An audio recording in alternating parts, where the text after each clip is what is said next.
Where'd you go? No, hang on. I like this angle better. We look like we're doing a review for like a drive-through window. We're doing a review from the ordering side of like a food truck. Oh, I shouldn't have put my hand in front of it.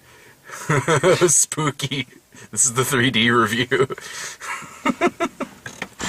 Yeah, I can do this. Aces. And we're back. Oh, ow. I keep forgetting that shoulder's broke. Forgetting that. It's like, oh, right, my bones don't work. Forgot about that. Did you see the picture? Oh, I saw that one you put up, like, all of this yellow. No, like, no, not like, that one. ugh. The X-ray. Oh, no. I got an X-rayed the other day. Sweet. Hang on, let me pop that up real quick. Don't worry, guys, we did see a movie. We did. Usually we save the tangents for the beginning, middle, and end.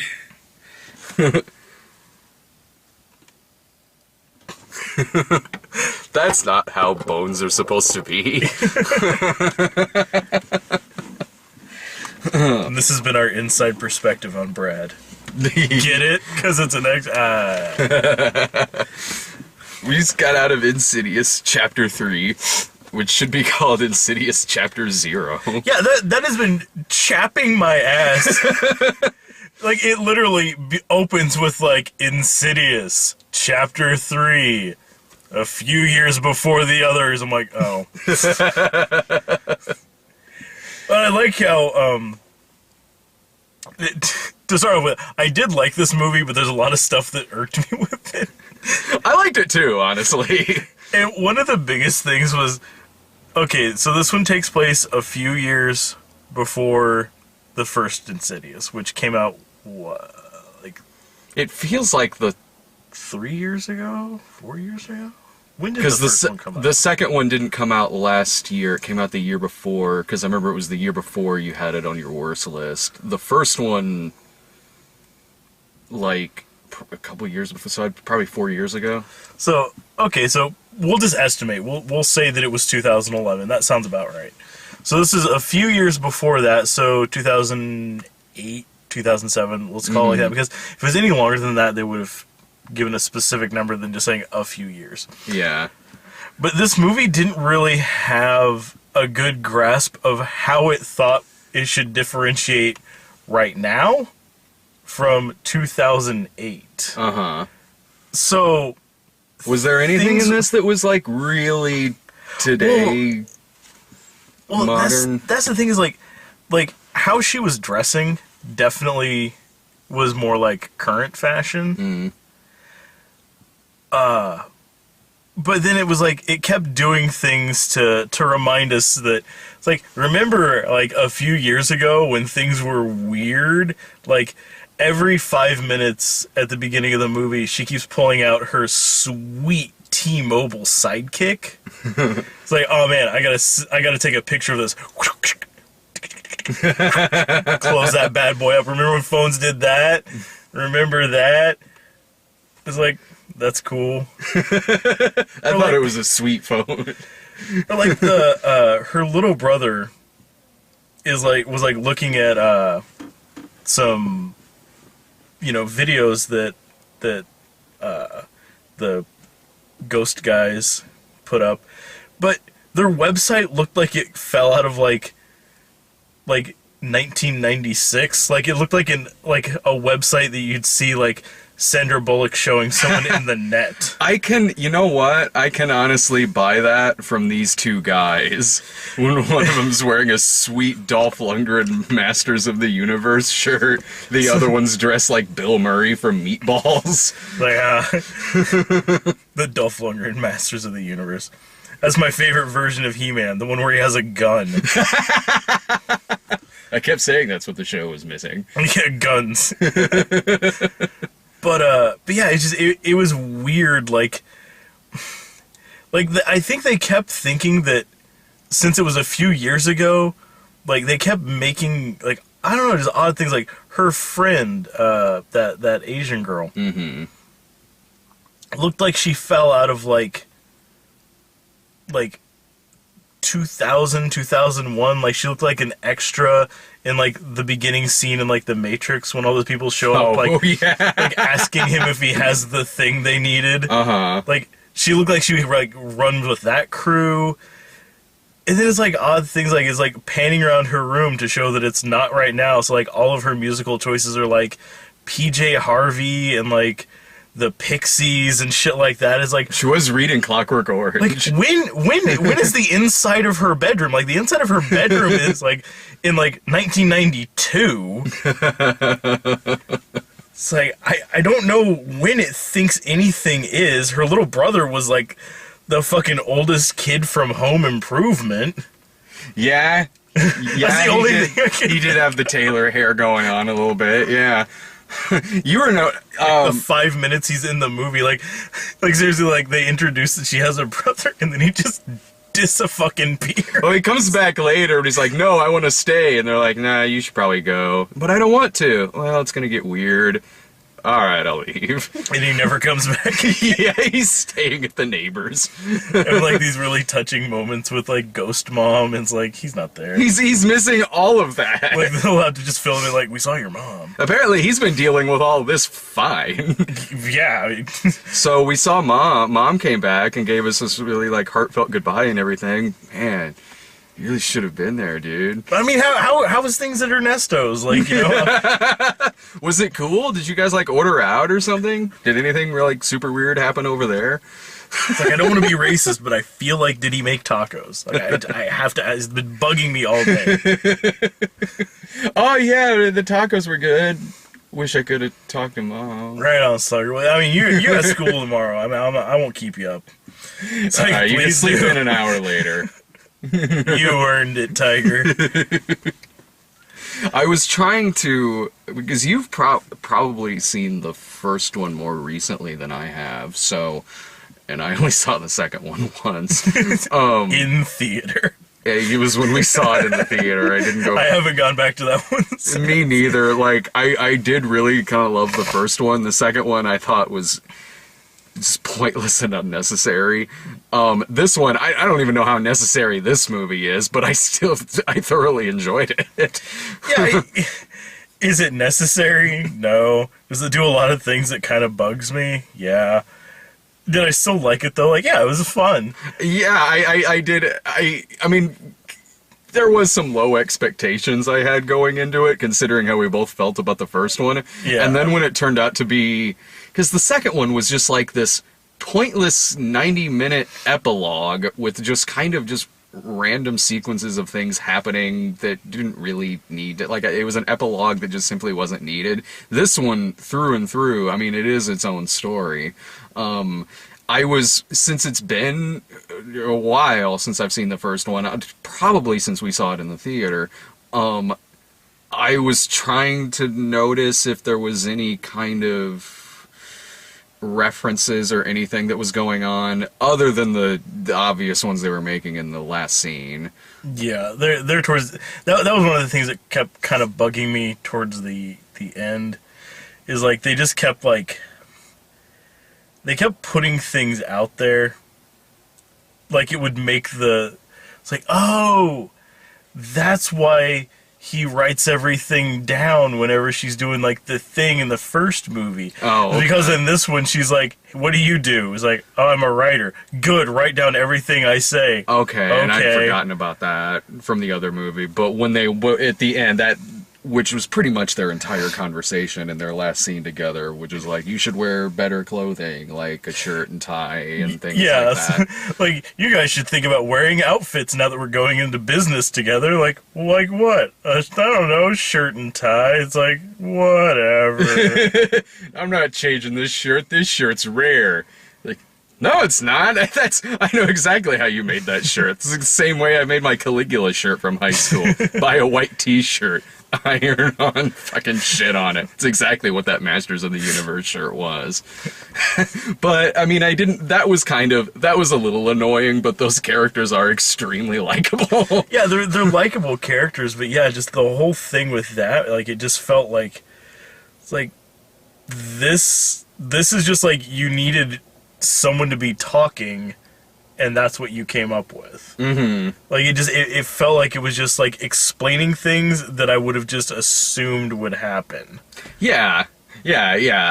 Totally. Like, I was waiting for her to, like, mention, like, it's like, oh, and your mohawk, too. Like, I think maybe you should, I don't know, shave it, or just grow the rest of your hair back or something. And you mentioned in the theater, too, like, oh, and you should start eating Hot Pockets now. Yeah, it's like, Oh, it's just... stop that. Like, just stop pointing out things that'll eventually happen. Yeah, because I wouldn't have been confused if they didn't address, like, at the end, like, with the whole, like, you should wear suits or something like that. Like, I wouldn't have been confused. Well, now I don't know why in the first movie that they were wearing ties. They didn't bring it up. I wonder how much it works, like, if you haven't seen any of the movies and you just watch this one first. Probably fine. Yeah, because, I mean, it doesn't... There's maybe a few things, like, really... Were those pictures that she was looking at of the kid, was that Patrick Wilson? Those were the same pictures. Okay, I thought so. From the first one. Because at first I didn't pick up on that, but then when dude was like, oh, and he's, like, married now and has a son. Like, oh, right, okay. Now I'm remembering. Like, he looks a lot like Patrick Wilson now. Like, he's a good-looking guy. It's another alternate title of this movie could be Insidious 3. That poor kid. Fuck. That poor girl. That's the thing that I will say, like, yeah, like, in the first movie, like, there's some physical harm and physical threat that's shown, but... This girl in this movie, man. Not to the degree that this one does, like... Yeah, I mean, towards the beginning of the movie, there's a scene that sets up, you know, like, why she's always in her bedroom, is she gets spontaneously run over in the middle of a scene. And that's just the beginning of her injuries. It's like they fucking had, like, fucking J.J. Abrams Moonlight for a scene. Like, it's like, hey, J.J., what do you think we should do in this one? I don't know. Hit her with a fucking bus. And that extends to anyone who's written to Lost, because that shit happened in Tomorrowland. It's okay, though, because the person who got hit was a robot. Oh. So they're still in the rest of the movie. But, like, this kid gets her legs broken, and afterwards is constantly thrown on the ground in her room, just thrown fucking everywhere, put in her wheelchair, just tossed on the floor. She's in a neck brace at one point, and one of the best sequences in the movie when she's possessed and is just fucking standing and kicking her casts off and walking, and you can hear, like, the bones rattling around in her leg. Like, the way that this movie was going, and I like this about the movie, is I legitimately didn't know if she was gonna die at the end of that scene. I mean, yeah, to be fair, this one did, like, make you kind of wonder on that, but that scene is actually one that I had a problem with. Was it really? I didn't, man. I liked that scene. Well, and I'll tell you why. Because I've seen exactly that exact same scene done before. Where at?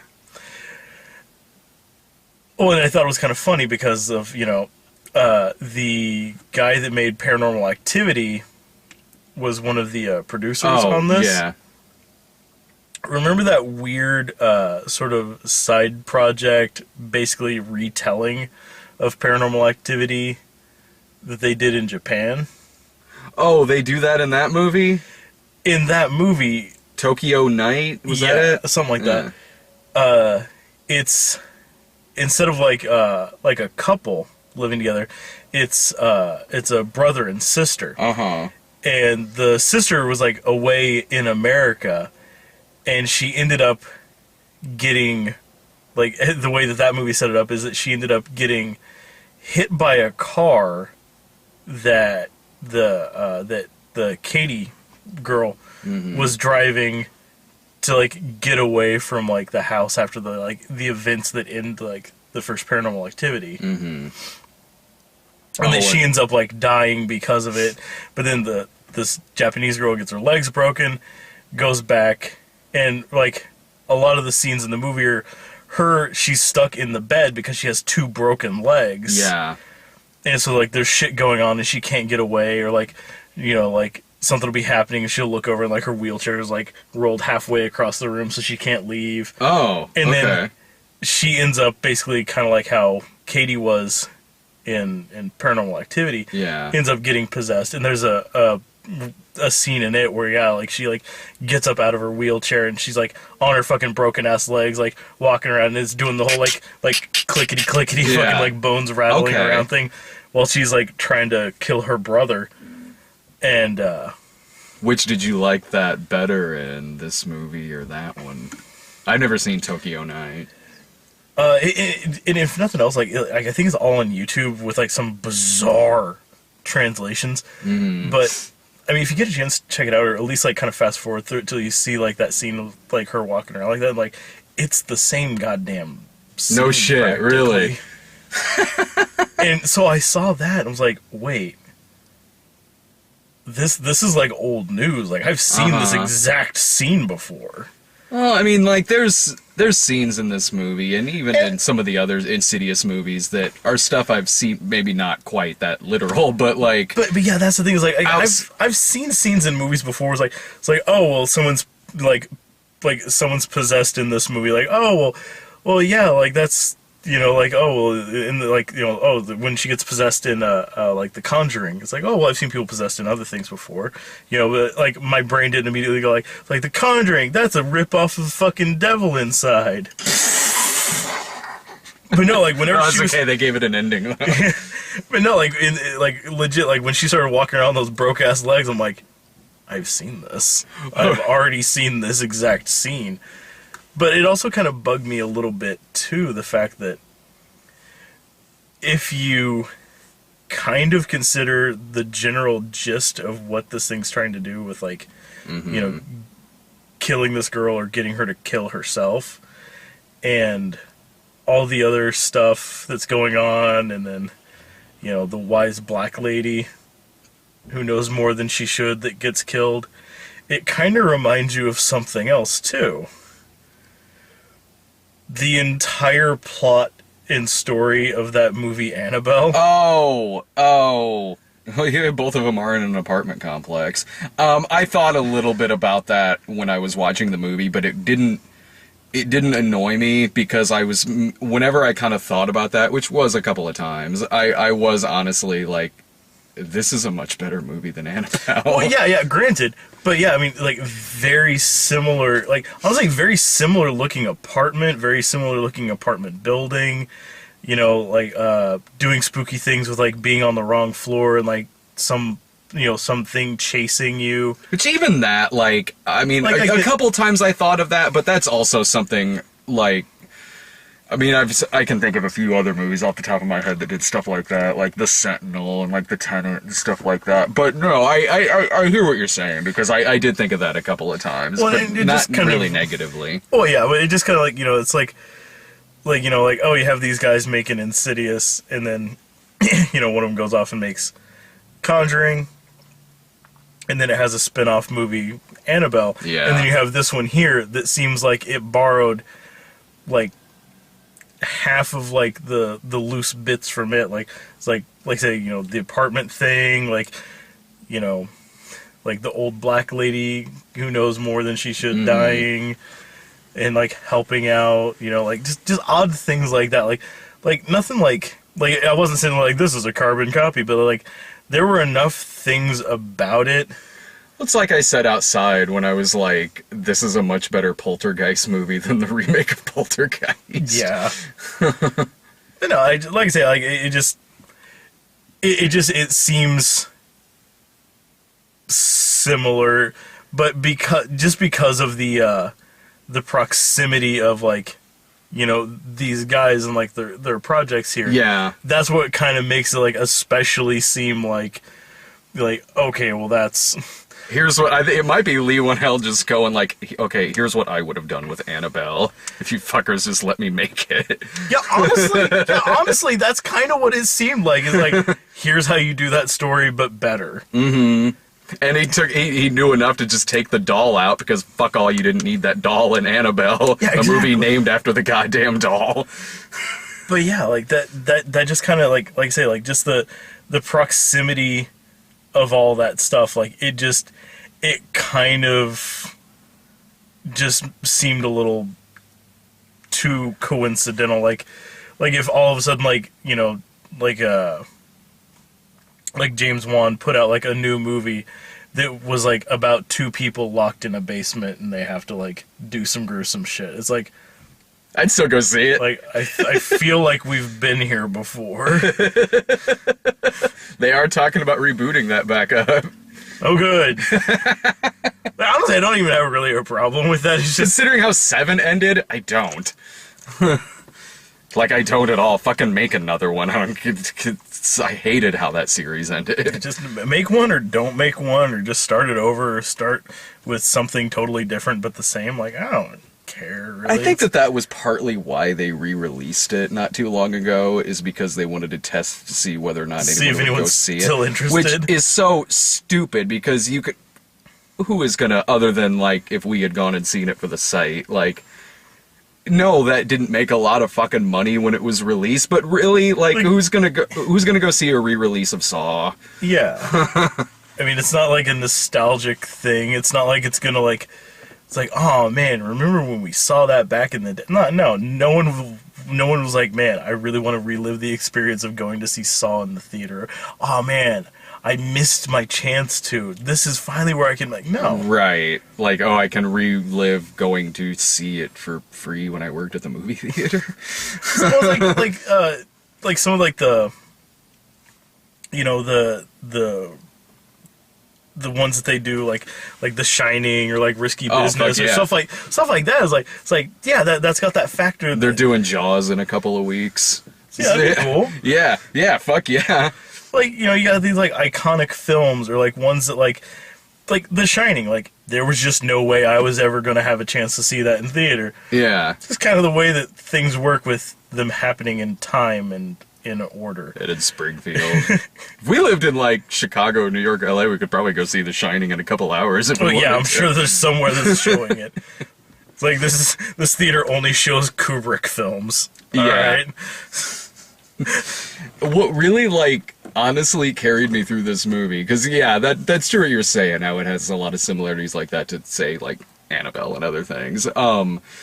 What honestly did carry me through this was, like, I was genuinely invested in these characters in this movie. Like, the main girl in the movie, like, is genuinely likable, and she has like the best of intentions. She just wants to see her mom again, and I kind of like how it sort of starts like maybe a fourth of the way through her story, because it's also simultaneously Lin Shaye's movie too. And in this movie, you get to see Lin Shaye kick ghosts' ass and call them bitch, which was kind of awesome. It was awesome, but it also felt wildly like inappropriate for the tone of the rest of the movie.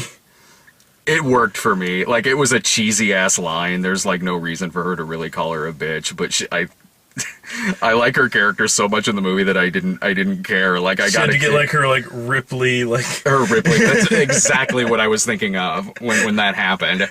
And when the movie, like, about a half hour or more into the movie, when it actually slows the fuck down with the jump scares, it actually, which is quite a bit in the first part of this movie, but it actually does get pretty atmospheric, more like the other movies. I mean, it's not directed exactly like how James Wan did, but I mean, once it gets into like the further area, and once it gets into like the hallway of horrors and stuff like that, there was some creepy shit there.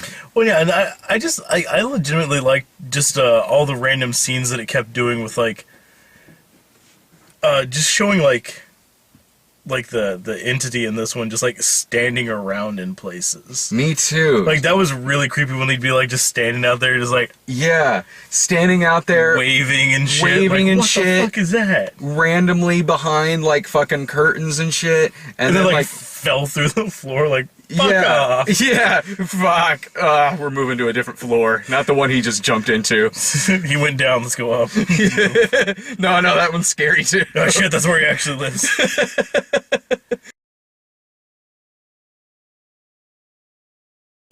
when she's in the wheelchair in front of the elevator and it's just behind her and just fucking grabs her and like is pushing her through the hallway.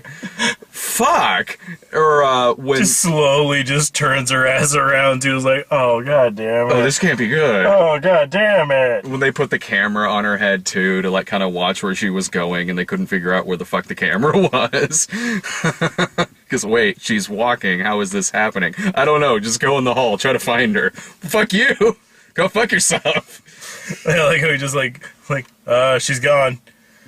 It's like, oh, she went down there. Go look. Like, yes, you should go look. You should. I like that eventually they just send Dermot Mulroney, who between the three of them does look like is the most apt to kick a ghost's ass. Yeah, right.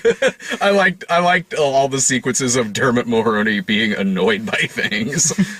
This is my whoop ass face. And that's when he's just talking to his kid to wake up to go to school in the morning. Yeah, that's before weird shit's even happening. He's just stressed anyway. Like tearing the kitchen apart, like, I can't find goddamn skillet. It's like, it's in the drawer over here. Like, I probably looked there. Opens up a cabinet instead of a drawer. Like, I don't fucking know. Hey, you're not having eggs today. Hear the kid in the background. Whatever. He didn't even care, man. He didn't care. I just like Dermot Mulroney being in movies, especially annoyed and pissed off Dermot Mulroney. But what I like, because at first, like, he's totally, humoring his kid. She's like, no, something was there, fucking threw me on the ground. He's like, yeah, I believe you, alright. It's like, that was the least believable lie I've ever heard. I believe you, sweetie, I believe you. Once he sees those oily ass footprints all over the floor and wall and ceiling, then he believes her. Like, maybe there is something to this. But then his response is to then, well, I mean, yeah, he goes to go contact Lin Shaye's character, but apparently left that kid at home again. Her brother is probably there. Or maybe, maybe the girl was still in the car and he just didn't bring a ramp to get her out. No, he had her go sleep over at Ernesto's. The safest place in the world, apparently. Their next door neighbor, Ernesto. The boyfriend, probably, or the kind of like love interest kind of guy, whatever. Like, he wouldn't be there because he spends 3/4 of the movie, I guess, like on vacation because he's just not in the movie anymore after a while. Yeah, that was the thing. Is like this movie, like it introduces all these side characters and then they all just fuck off. Yeah, like the part in the trailer where it's doing the knock thing, and he texts back, he's like, I'm not even home. He's not in the movie after this scene. Like, he never comes back home, apparently. He just, I don't know, like, he says he's over at his grandma's house, like that's cool, man, like, you and Abuela just kicking it somewhere, like, I don't know, like... It's a tie-in. It's actually his story is the plot line for M. Night Shyamalan's The Visit. We got that trailer. I still think it looks hilarious. Oh, I can't wait. I fucking can't wait.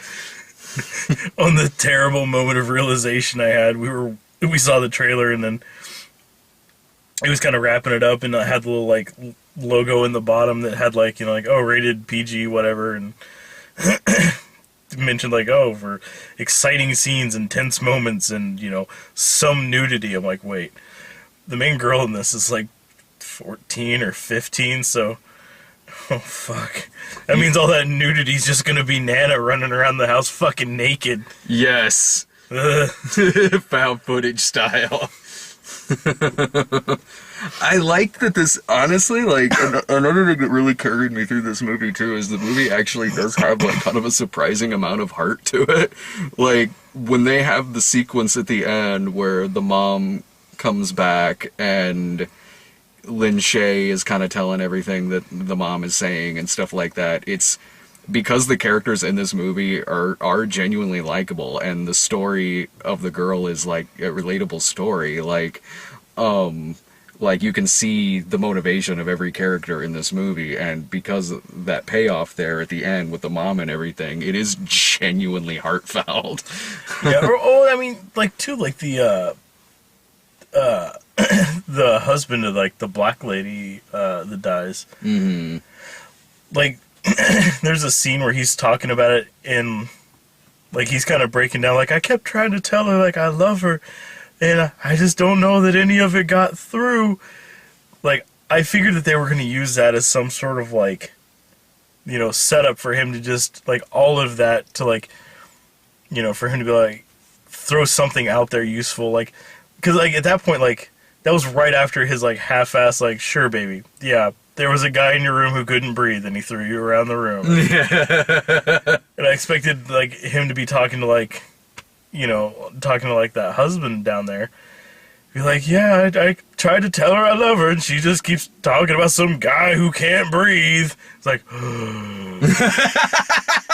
like I kept waiting for that, and then it was like, no, it's just a sad old guy whose wife just dies. Like, this is a really sad scene. Although at that point, like, had that guy said that, Mulroney's reaction probably would have been something like, God damn, what is it with everyone in this building? Am I the only fucking sane one here? Sure, man. Guy who can't breathe. I believe you. What have you been telling my daughter? Did you ever see her talking to Eddie? I don't know. I like when the ghost jumped out the window and, like, it was fucking with him by laying dead in the sidewalk. It's like, oh, he just killed himself. Oh, let me crawl over my fucking cripple ass and see. That was part number, like, 23 when she gets injured in this movie. Yeah, it's like, oh no, she's getting pulled out of the window. Quick, Dermot Mulroney, save her by grabbing onto her broke-ass legs, yanking her in, and throwing her halfway across the room into an old-ass bed. Not onto the bed, just into the side of it, where she apparently almost snapped her neck. It's alright, they'll fit another brace on her. I guess I'll put another one on top of that one. Mm-hmm. This will keep the other brace from moving. Like how no one else signed her cast, too, other than Dude. Well, according to this movie, she only knows 5 people, and then they all left her as soon as she got injured. Yeah. Yeah, they did. Like, that was great. Like, because there's a... Like, her friend shows up to, like, her sad little welcome home thing, where they literally just, like, she wheels in the house. It's like, her best friend, her neighbor kid who has a crush on her, and that kid's dad. It was like the only 3 people to greet her coming home. And they're there for like 3 minutes and then take a hike. Yeah, welcome back. Well, we've probably given you enough excitement for one day, and then just walk away. They wheel her into her room. Dad gives her bell. Like, in case she's got to take a piss. You gotta pee, just turn it upside down and fill up the bell. Yeah. I've probably done that drunk before. Yeah, like, like her best friend, like I don't know, Skyping with her or something. Mm-hmm. Which was a way scarier Skype scene than anything in Unfriended. Like I kind of liked that scene on Skype. Yeah, I liked that, like, you couldn't see what she was talking about. Like, I really liked how that went. But, like, yeah, their call, like, glitches out, and then we never hear from her again. Mm-hmm. That kid's just gone after he welcomes her back and, like, signs her cast. Like, she texts him a couple times, but you never see him again. No. Even too much like spooky shit. Even like her brother only comes back for like one more scene, and it's the scene where he shows up so they can tell him to go away. Which oh my god, after the remake of Poltergeist, which had fucking that annoying ass fucking kid in that goddamn movie, like, it made me so, I'm glad this movie did something like that, because in the remake of Poltergeist, that so made me miss, like, in the original Poltergeist, where they just put the brother in a cab and sent him off. Like, you'll be safer this way. But it's,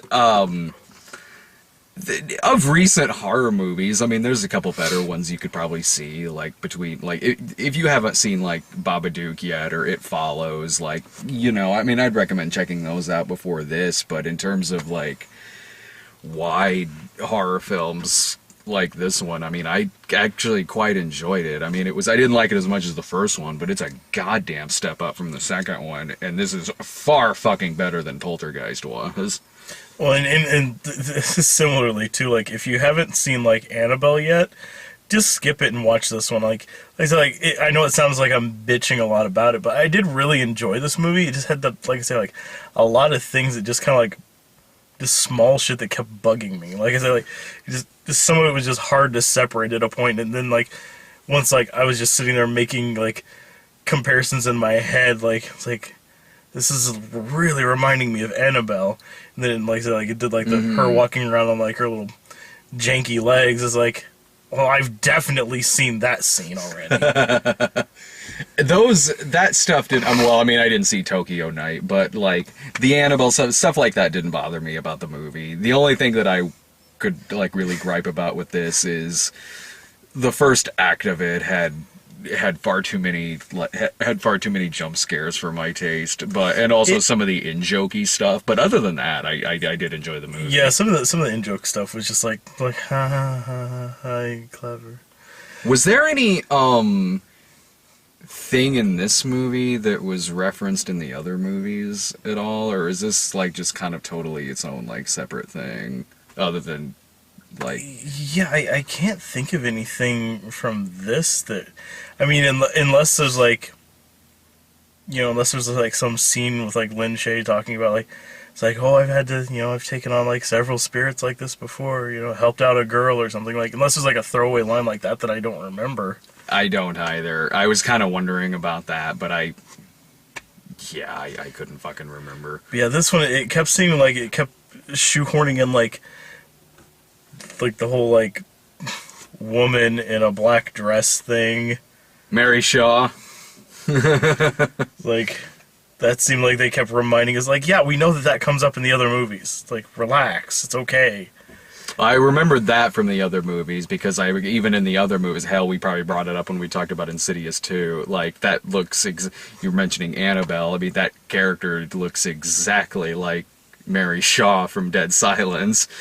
But I really like Dead Silence, so yeah. I'm perfectly cool with like, oh, maybe it is just Mary Shaw. But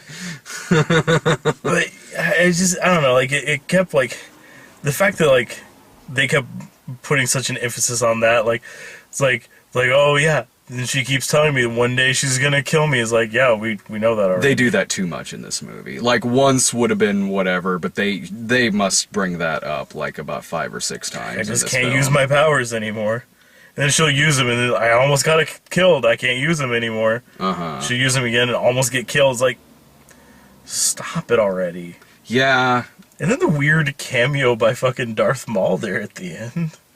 I was kind of waiting for that. Once, like, when the dog was barking and you see the weird face there, I was like, this is gonna end with a jump scare with Darth Maul popping in at the end. It was like, that was just wildly unnecessary. Yeah, it didn't. Especially because, like, when she comes into things in the first movie, she has no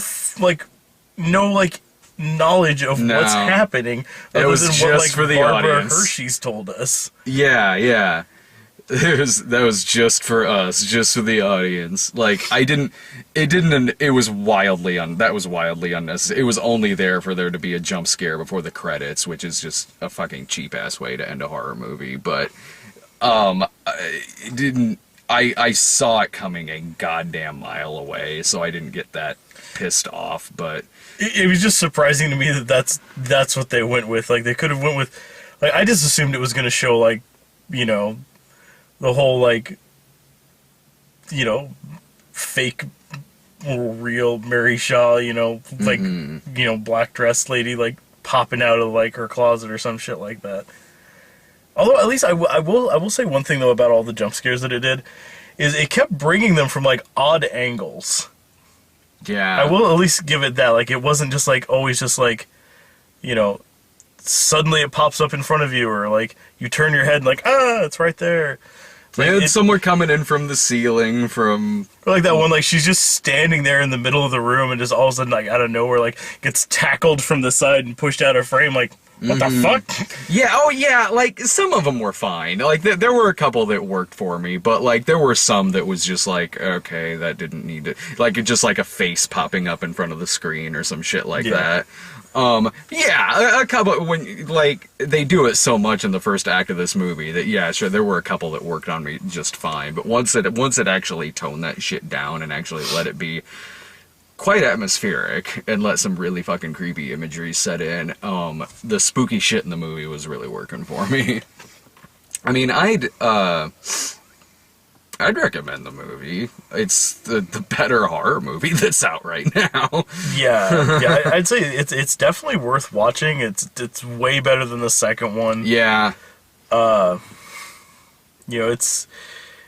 It's got its flaws to it, but you'll still have a good time watching it. Like, it's nothing that happens in it is so bad that you'll just want to walk away from it. No. Unless you're just being an asshole. It's a lot better than I thought it was gonna be. It's genuinely better than I thought it was gonna be. Yeah, after the second one, my bar was set pretty low, so it was pretty easy for this one to kind of like, okay, well, we'll give it a few extra points here. Yeah. Oh, yeah. They went in a direction where it feels just like a. Letty fell asleep. Act 1, 2, 3 full movie, other than whatever the fuck the second one was supposed to be. I still don't even know. Like, it's still like, that's the best way to put it. Like, Insidious Chapter 2 is just a 2-hour epilogue to the first film. Like, it's just like, oh, well, we did write a 4-hour movie, but can't show it all. Yeah. 2 is the epilogue, this one kind of prologue. Series is weird more than now that I think about it more. Yeah, so far with their numbering, really all that we've gotten through is the setup for Chapter 1, and the end of Chapter 1. And, like, interesting trilogy. Didn't the second movie end with them continuing on from that story to go see some, like Latino family? God, I can't remember. Like, watching this movie, I was reminding myself more about how very, very, very little I remember about the second movie. Like, I seem to remember something with that, so, I mean, obviously they're gonna keep going with these, like, but now what are they gonna put at, like, the beginning of, like, Insidious Chapter 4? Like, a few hours after 2, but, like, years after 3. They're gonna go all, like, time shifty, like the Fast and the Furious movies now. Like, oh shit, eventually we'll get back around to seeing what the hell's up with that Latino family. Turns out, that's Paranormal Activity, the marked ones. Fuck. What the fuck's coming up next week? Oh, Jurassic World. And I don't know if there's anything opening opposite Jurassic World. That one seems like it's gonna be fun. Yeah, I'm looking forward to that. I'm not even gonna watch Jurassic Park or Lost World before Jurassic World. I'm just gonna watch Dinosaur Island with Ross Hagen. 10 million years BC. Yeah. Laser blast. That had some weird alien dinosaur things in them. I'll just rewatch the Carnosaur series. Oh, fuck, yeah. Oh, shit, this is Prehysteria. God damn it. Well, it was close. I was about to say, well, my final thoughts, but I think I already gave them. Yeah. Yeah, see you next week for Jurassic World. Later.